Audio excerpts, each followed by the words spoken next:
Mister, will you watch a cartoon with me?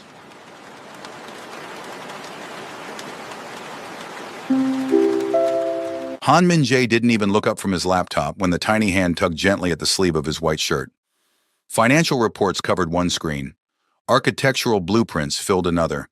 His phone rested on speaker as senior executives waited for his decision from the company headquarters downtown. "Chairman Han," one voice said through the phone, "the investors need your approval within the next 5 minutes." Before he could answer, a soft little voice interrupted the silence. "Mr. Will you watch a cartoon with me?" His fingers froze above the keyboard. The room became so quiet that the rain tapping against the tall glass windows sounded deafening. Standing beside his desk was a little black girl no older than 3. She clutched a faded gray elephant in one hand and a small tablet in the other. Her wide brown eyes looked at him with complete sincerity, as though asking one of the richest men in South Korea to watch cartoons was the most ordinary thing in the world. From the hallway came hurried footsteps. "Zuri!" A woman rushed into the office, her face pale with panic. She immediately bowed so deeply her forehead almost touched the polished wooden floor. "I'm so sorry, sir. I only looked away for a second. Please forgive her." The voices on the speakerphone continued. "Chairman Han? Sir? Are you still there?" Min-jae stared at the little girl for several long seconds. Then, without saying a word, he pressed a button. "I'll call back later." He ended the meeting.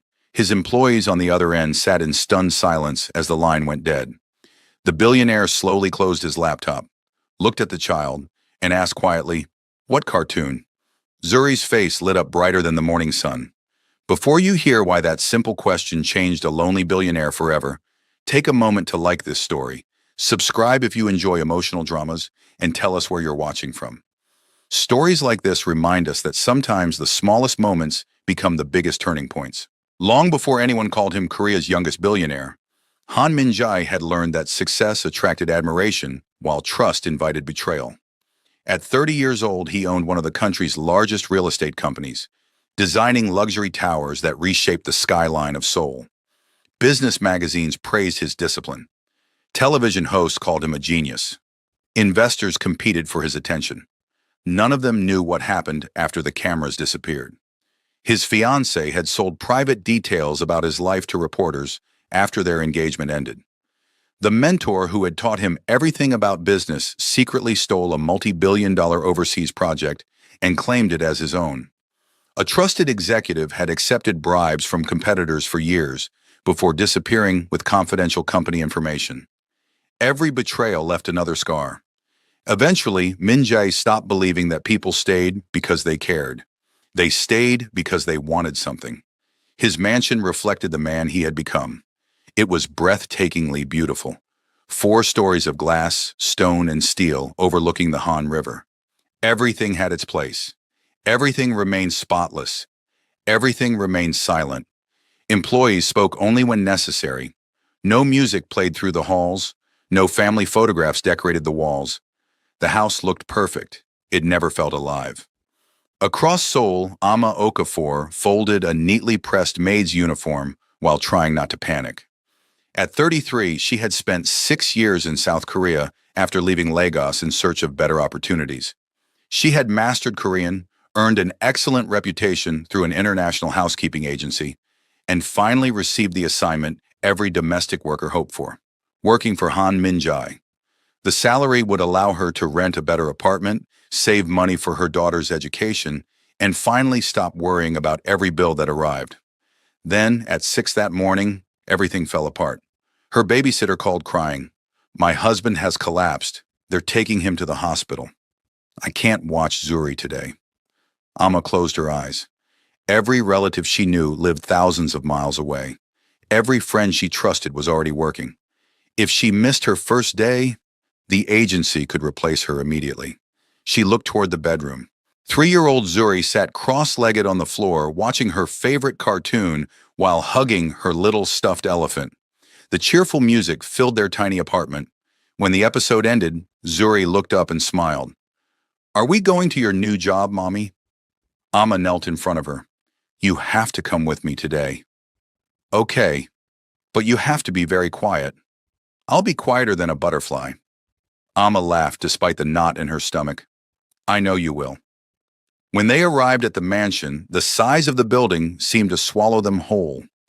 The agency supervisor met them at the entrance. Her smile disappeared the moment she noticed Zuri.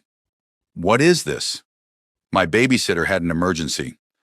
"You know children aren't allowed inside clients' homes." "I know. You should have called. I couldn't lose this job." The supervisor sighed heavily. "If Mr. Han complains even once, your assignment ends today." Amma nodded. "I understand." The supervisor reluctantly allowed them inside. She found a quiet corner near the family sitting room and spread a small blanket on the floor. "There," Amma whispered. "You can draw and watch one cartoon while Mommy works." "I won't make trouble." "I know." For the next several hours, Amma worked tirelessly. She dusted bookshelves taller than most apartments, polished marble staircases until they reflected the ceiling, arranged fresh flowers exactly as instructed. Every few minutes, she quietly checked on Zuri. The little girl never wandered. She colored pictures, watched cartoons through headphones, and smiled at everyone who walked past. Most employees smiled back.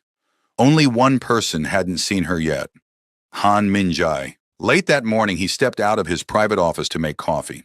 As he passed the sitting room, Zuri looked up from her cartoon. She waved enthusiastically. "Hello, mister." He paused. Nobody greeted him that casually. Not executives, not employees, certainly not strangers. For a moment, he simply looked at the child. Then, almost without thinking, he gave the smallest wave back. Zuri beamed as if she had just won the greatest prize in the world. Neither of them realized it. But that tiny exchange was the first crack in the walls Han Minjai had spent years building around his heart.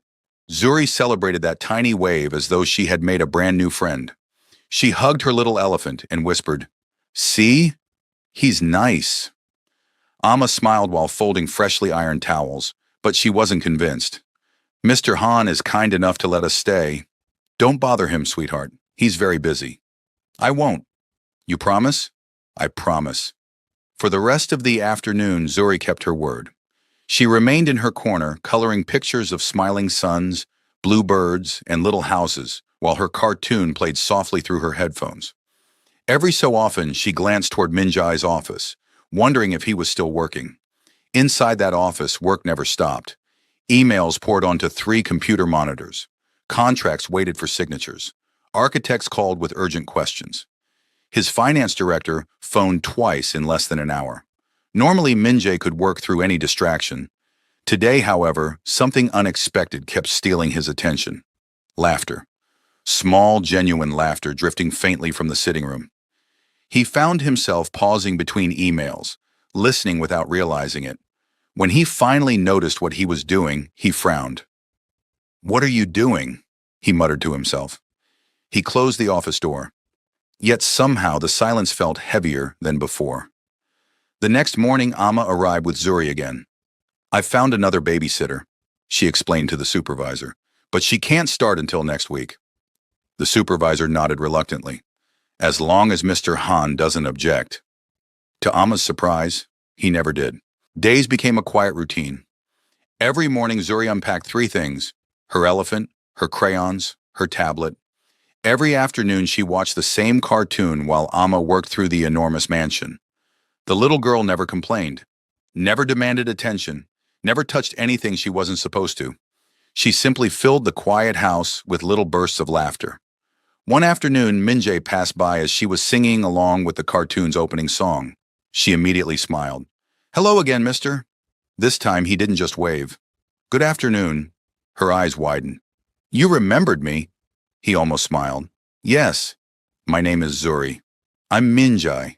She tilted her head. "I know." He raised an eyebrow. "My mommy says thank you to you every day." Before he could answer, Amma hurried over. "Zuri, don't interrupt Mr. Han." "It's all right," Minjay replied quietly. He looked at the little girl. "Do you always watch the same cartoon?" She nodded enthusiastically. "It's my favorite." "You don't get bored?" "No." "Why?" "Because happy things don't stop being happy." The answer caught him completely off guard. He stood there for another second before quietly returning to his office. For the rest of the day, those 6 words refused to leave his mind. Happy things don't stop being happy. That evening, he found himself remembering something he hadn't thought about in years. A tiny apartment, rain against old windows, his mother placing 2 bowls of instant noodles on a tiny table, a cartoon playing on a secondhand television, her laughter, his own laughter. He blinked. The memory disappeared. He immediately buried himself in work again. The following week brought unexpected visitors. Several senior executives came to the mansion to discuss an international construction project. Amma worked carefully around them, making coffee and serving refreshments while Zuri remained quietly in the family lounge. The new babysitter quit last minute, but everything seemed under control until the Wi-Fi disconnected. Zuri frowned at her tablet. No internet. She pressed a few buttons. Nothing happened. Trying to help herself, she wandered into the sitting room where a massive television covered an entire wall. She remembered seeing one of the staff use the remote. Maybe cartoons work there.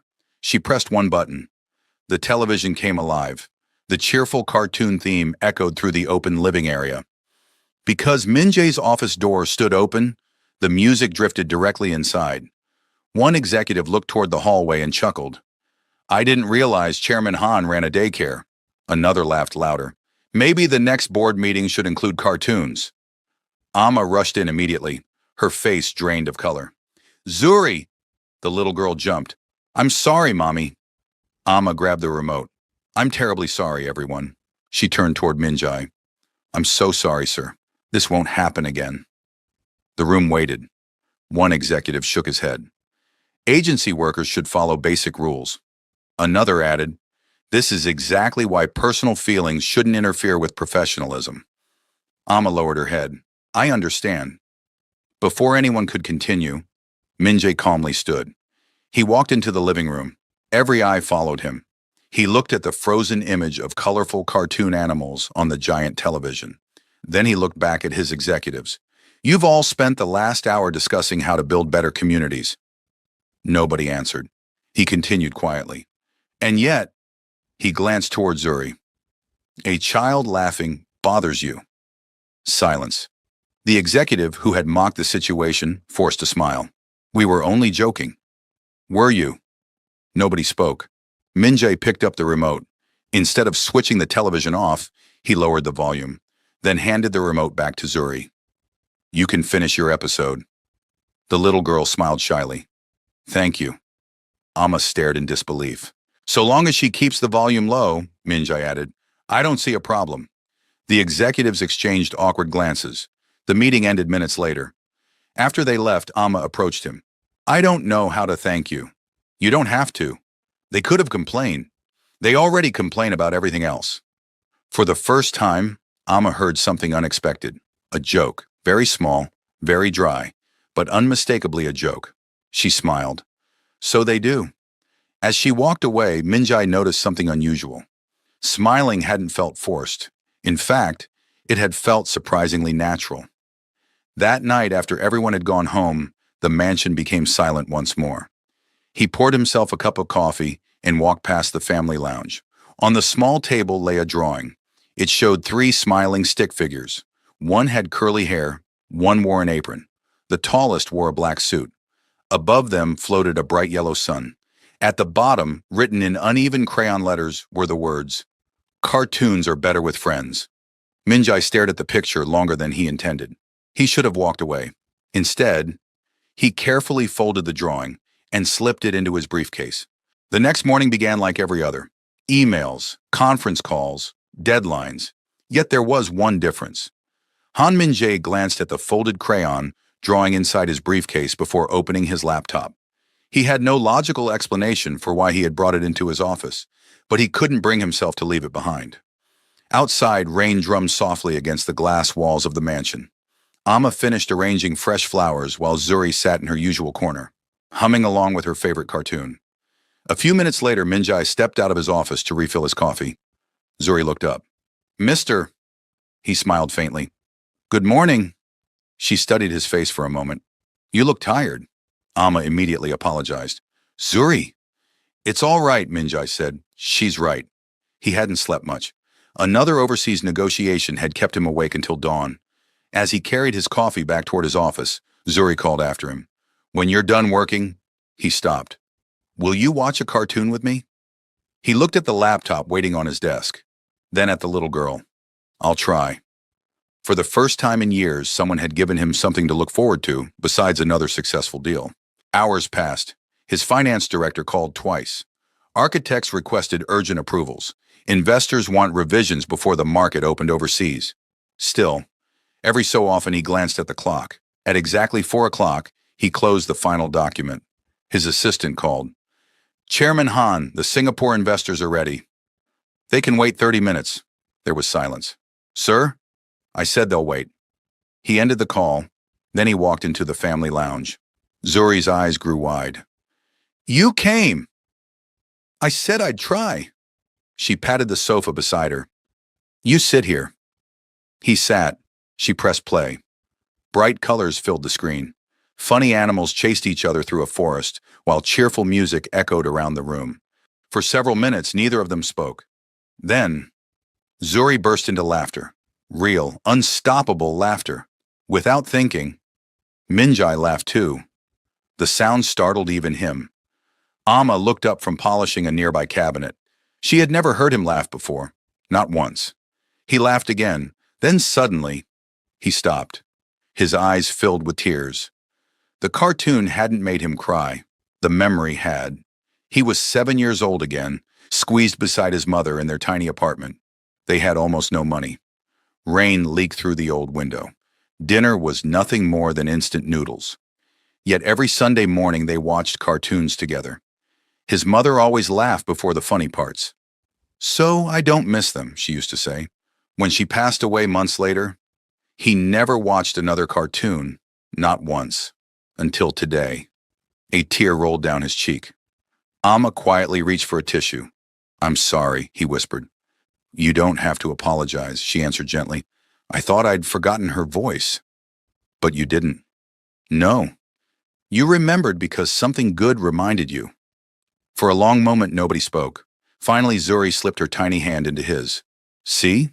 He looked down. Happy things don't stop being happy. He smiled through his tears.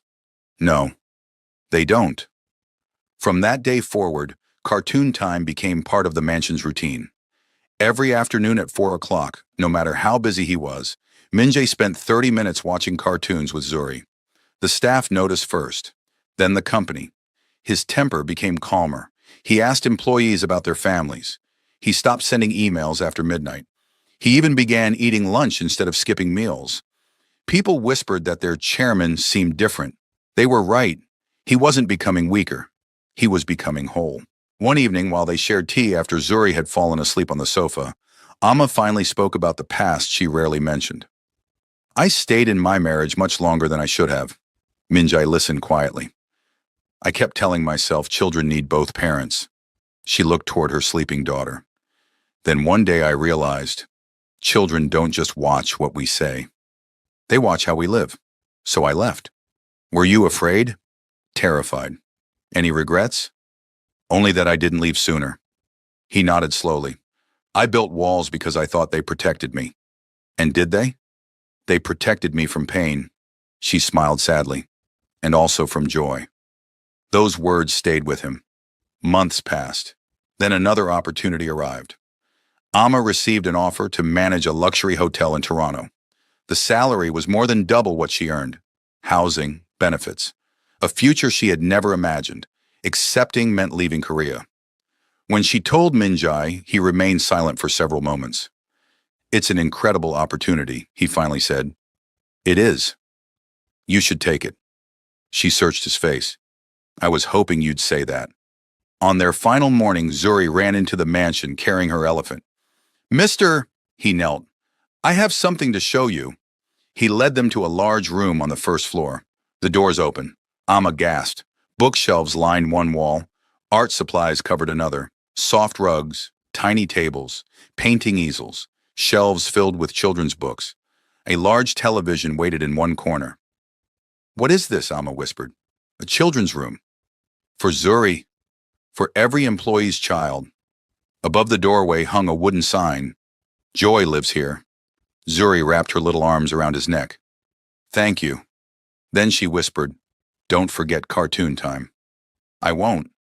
After they left for Canada, the mansion felt quieter, but it never felt empty again. Every Saturday, employees brought their children, the halls filled with laughter. The children's room became the happiest place in the house. Sometimes Minjai joined them. Sometimes he simply listened from the hallway. Either way, he smiled. One rainy afternoon, months later, he entered the children's room alone. The television automatically resumed the last cartoon Zuri had watched. He sat down, not because he was lonely, but because now the memories no longer hurt. They healed. He laughed at the same jokes, just as Zuri always had. Because happy things really didn't stop being happy. If this story touched your heart, leave a like and tell us in the comments about a small act of kindness that changed your life. Stories like these remind us that love is often found in the simplest moments. Han Minjai had spent years believing wealth, power, and success could protect him from heartbreak. A 3-year-old child proved him wrong. She never offered business advice. She never solved his problems. She simply asked one honest question: "Will you watch a cartoon with me?" Sometimes healing doesn't arrive with applause, miracles, or grand speeches. Sometimes it arrives holding a stuffed elephant, carrying a tablet, and asking for 30 minutes of your time. And sometimes, those 30 minutes can change a life forever.